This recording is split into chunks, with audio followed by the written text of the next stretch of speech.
Oh my gosh, Jets fans, what is it that we have to do? Wait, let me rephrase that. What is it that we've done to this world as a collective? What did we do to deserve this madness? Oh. Guys, I it's one of those weeks where, everything's on the line, right? And you just hope, all you want, you want to win, of course, but what you really at the core level, all you want is the look of a team that is going to do everything they can. It's like survival mode. You just want to claw, kick, scream. Outside of the fake punt at the end of the first half, which led to our first touchdown in years.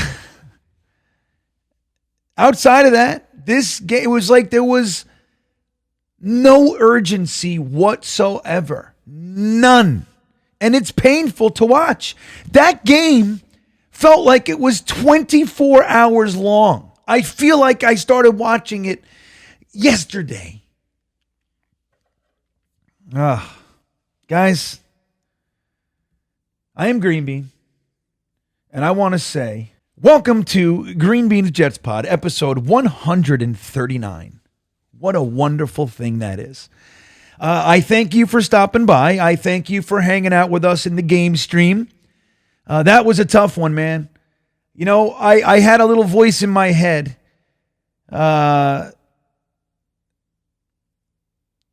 during the game saying, just shut this off. And if I wasn't live, I definitely would have. Just shut the stream down. That's what my head is saying. Just get out of here. I mean, I would look up. I'm like, it feels like it's been forever.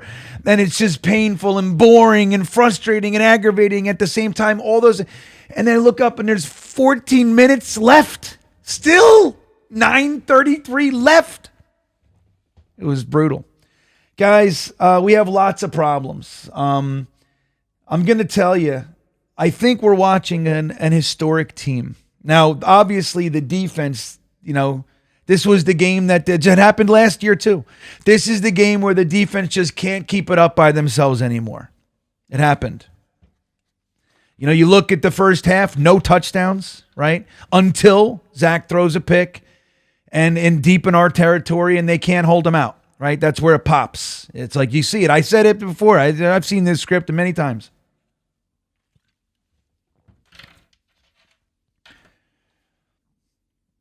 So we lose 32-6.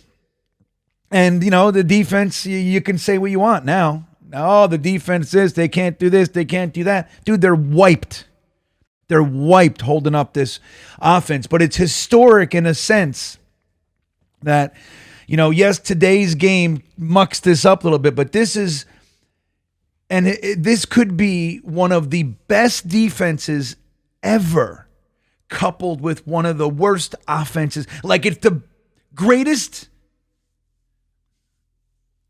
gap between the two ever. That's what I think.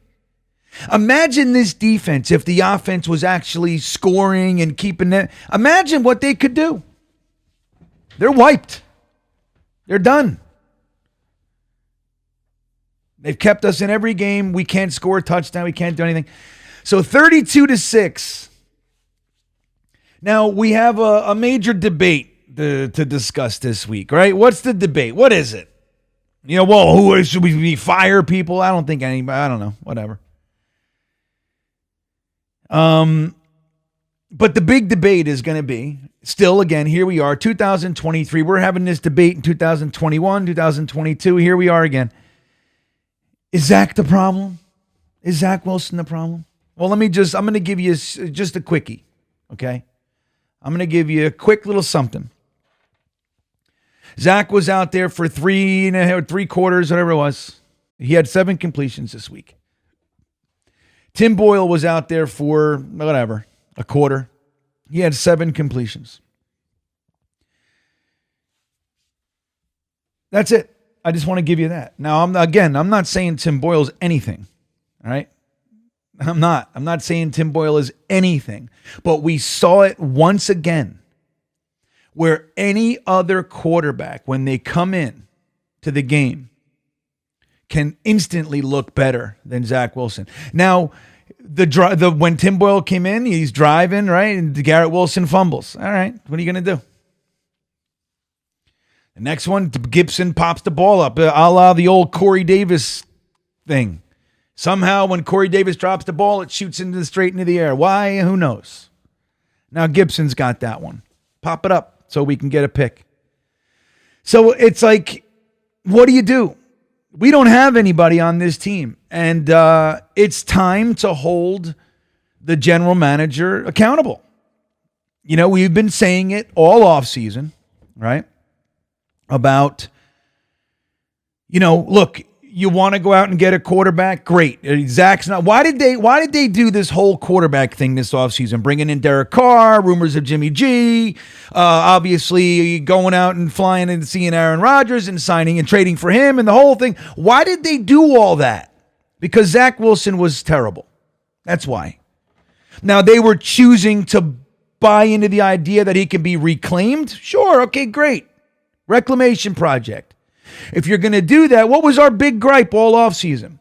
Well, if you're going to do that, get a guy in here so if something happens to Aaron Rodgers, we have a quarterback. It doesn't have to be Zach Wilson. We already know what he is.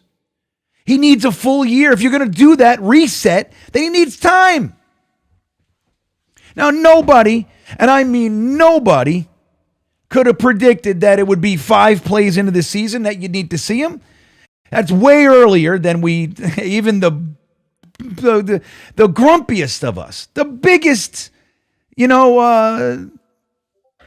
detractors of hope and love and peace in this world couldn't have predicted that. But still, okay, so Aaron Rodgers goes down, play 4.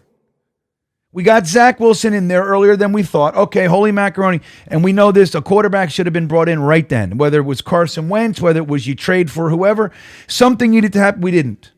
We waited. We get Trevor Siemian. Now, Trevor Siemian's been here since late September.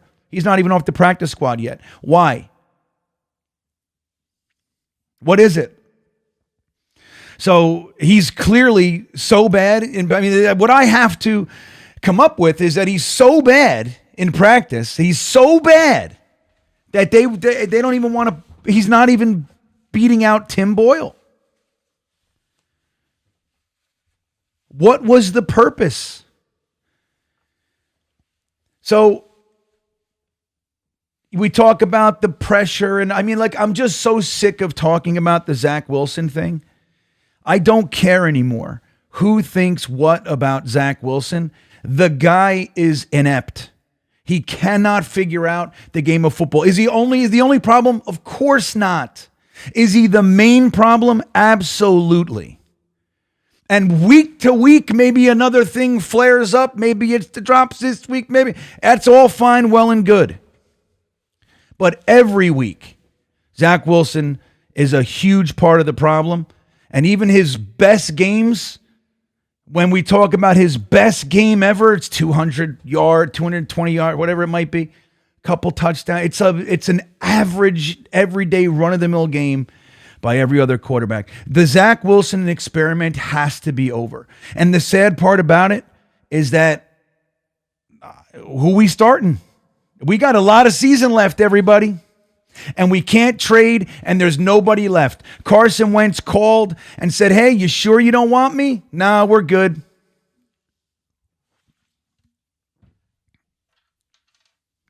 What do? This is it. There is no cavalry coming, everybody. What do you do? So Zach was 7 for 15, 81 yards, 1 touchdown, 1 interception, which is so crazy, the interception, right? Because the play before it, he rolled out to the right, and he just decides to throw the ball into the field of play where none of his receivers could possibly catch it. The only person who could was one of the 3 defenders that were there. He happened to drop it. It would have been a pick, but he dropped it. And it looked like he was like trying to throw. It's like weird. We had the theory going during the game. Like, Zach looks like he doesn't want to play anymore. He wants, like, what do I have to do for you to pull me? What do I have to do so you will not let me be out here anymore? That's what it looked like. So what does he do? He comes back in, next play, throws a fucking pick.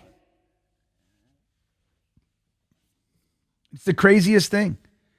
3 years of the offense looking exactly the same. And, Tim Boyle, again, nobody's saying Tim Boyle is the savior or anything, but boy, oh boy, even in the face of pressure, just threw it, right? First down. There you go. If the pressure coming, throw it to the guy. That's when you use checkdowns, when there's pressure in your face. Looked better. As bad as it was, looked better to me. Now, the game was already done. The game was toast. And they're sending the heat. It was over, right? So it's one of those things. Like, you can't judge it. I would entertain starting Tim Boyle. Let him get all starter reps this week. If you're not believing in Simeon, let him get all the starting reps and just do it. Just do it. That's what you got. That's what you gave me. That's what I'm using. That's what it is. You know what I mean? It's what it is. Because the idea that you're going to run this out there again with no changes, it's painful. And as Jets fans, you guys, it's unfair to have to endure this.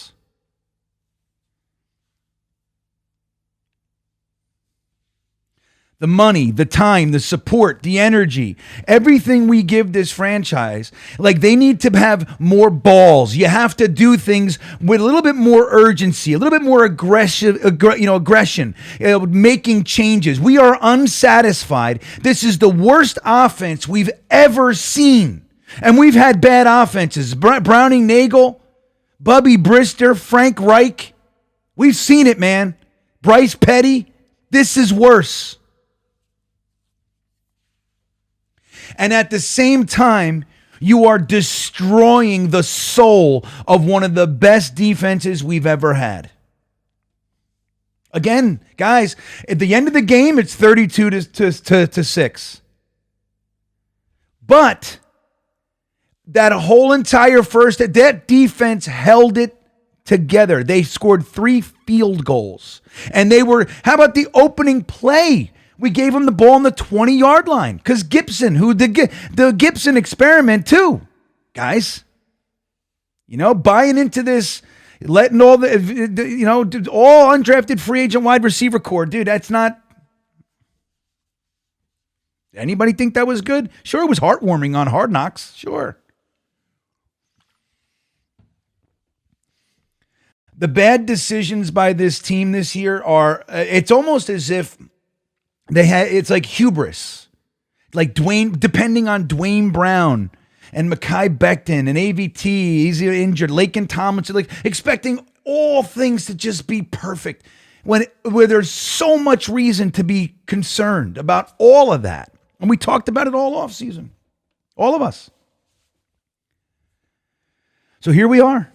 We're 4-6, game 10. So we have 7 more games. 7 more games, 7 more weeks of this. I'm getting texts from my wife right now, who's up there in New Jersey. I'm sorry. That's like, why do we have to live like this? And so here's let me just point out the 2 most Jetsy things of the day. It's not that Zach sucks. We know that. It's not that the offensive line is sieve-like. We know. It's not that our best players, Garrett Wilson, are now becoming Jets, dropping passes, and that's nothing. That's all part of it. It's all expected.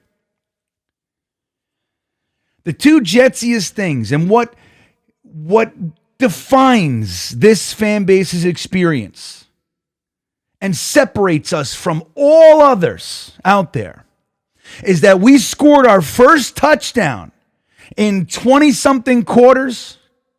Whatever it was, 3 games. Like, We have not scored a touchdown in weeks. We finally score a touchdown. And what do they do? Remember, the final score was not 32-7. What do they do? In the first half, there's no reason for this.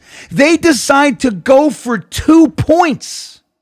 We haven't been able to get in the end zone in weeks. And even when we were, it's on some like 50-yard, blown play, kind of a Breece Hall magic, or the Eagles letting you in. We have not been able to get into the end zone for real since before the bye. What do? We go for 2. And we just got in there finally, and we make it so. In order to enjoy this, we have to do it again. Just kick the damn point. And it sucked. The joy, it was almost impossible to enjoy the first touchdown. They stole it from us. They stole it. That's Jetsy. Now you want to hear number 2? Who's the hero of the game? Who is it? Come on. Who's the guys whose touchdown broke our back? Ty Mother effing Johnson. I didn't even know he was up there. This guy, you know what I mean? It's akin to playing the Carolina Panthers. We just traded Sam Darnold. We didn't re-sign Robbie Anderson. It's the same thing as watching Sam throw a bomb for a touchdown to Robbie Anderson to beat us. It's the same thing. This is the stuff that nobody even sees this stuff. Nobody sees it. It just kind of goes, it gets absorbed by the energy of everything else. But it's the extra dagger twist to make it just a little bit more painful. Just a little bit. Could be any running back. Could be any wide receiver. Could be anybody in the world, but it wasn't. It's Ty Johnson.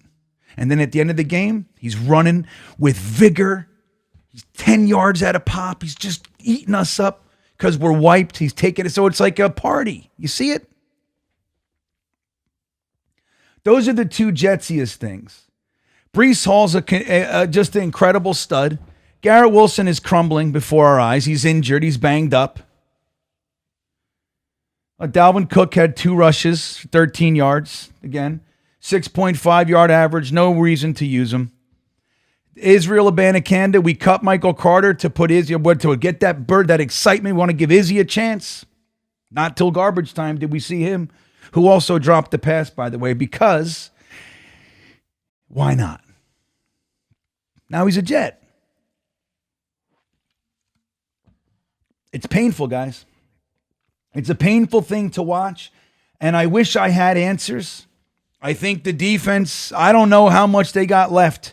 7 more games where they know that the offense can't do a damn thing. Maybe if Simeon comes in and can show some life, if we can be a 14-point-a-game team from the offense, maybe the defense sees enough and they can muster up the gumption to continue. But I don't see it. I think their soul has been stolen. You see it.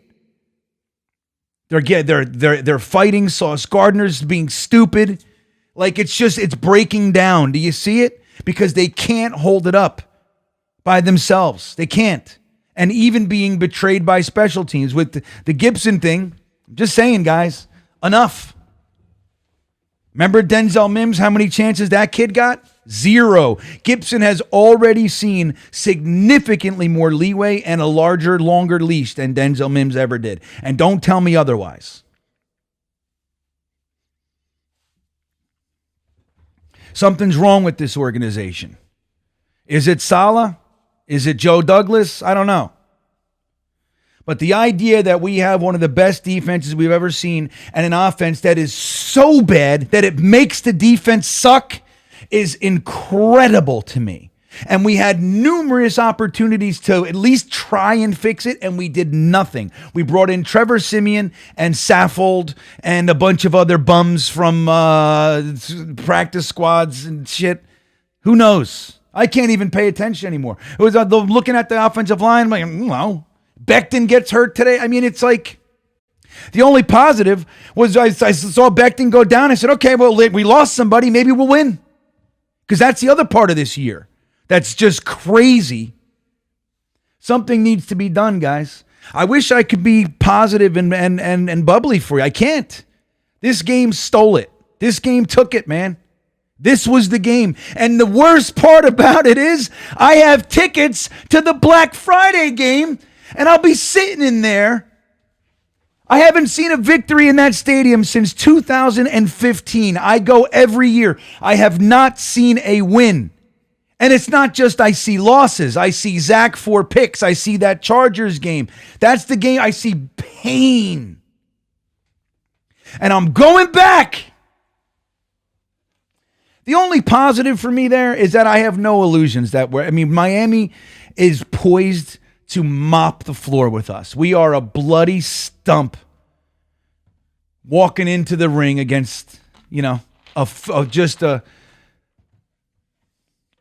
ferocious beast that's trying to make a statement. And it's going to be MetLife takeover. All the Miami fans are coming. I already know I'm going to be in that stadium with probably 75% Miami fans. It's brutal. This is, again, here we are. This was our Super Bowl season. This was our season. And there was very little net underneath the goal. The Aaron Rodgers, Nathaniel Hackett, Dwayne Brown. Like, we put all of our eggs in those baskets and they all went down. It's like it's all gone. We're looking at Tim Boyle, Jason Brownlee, Gibson, Lazard sucks. Had another drop on the 3-yard line today, almost ruined another touchdown opportunity. It's crazy. So I don't have any answers, everybody. Quinnen Williams had his first sack in a while. There's something positive. Not that he's not having a strong year. He is. But he got to the quarterback. That was good. Will McDonald made his impact today. It's real nice to see. Big tackle for a loss from Will McDonald. DJ Reed had the most tackles with 9. That's never a good sign when your cornerback is leading the team in tackles. Quincy Williams, 7 tackles. Okay, good stuff. Tony Adams came back from his bone thing. What a fucking day. I feel like we lived lifetimes. Let's see time of possession real quick. I want to look at this. 36-23, because at the end of the game, they were letting us out there a little bit. At one point, it was 17-6, something like that. I don't know. We lost 2 fumbles today. We threw 2 interceptions today. Josh Allen threw an interception, but it was, the Hail Mary at the end of the first half. It's not real. He played much better. Maybe Saleh will learn a lesson with this, and you don't talk about, when you're a 3-4 win team, you don't start talking about embarrassing other elite quarterbacks. Maybe you don't word it that way. Did I like it when he said it? Yeah, maybe. But, I'm a fan. As a coach and a leader, maybe you don't talk that shit, especially when you got Zach Wilson as your quarterback. Guys, what do you do? I don't know. That's going to be it. I hope you have a great week. I'll see you. Well, here we go. We're going into Black Friday. Thanksgiving. Happy Thanksgiving, everybody. Happy Thanksgiving. Happy holidays, everyone. And we'll go to the first ever historic Black Friday game. I'll be there. And you know what's the worst part about it? I'll be rooting. Yes, I will. Who do we think starts? I think it's going to be Trevor Siemian. I think you just can't put Zach out there. I just can't. I can't see it. But we'll see. With that all said, have a great week, everybody. I'll see you soon. And as always, why not? Go Jets.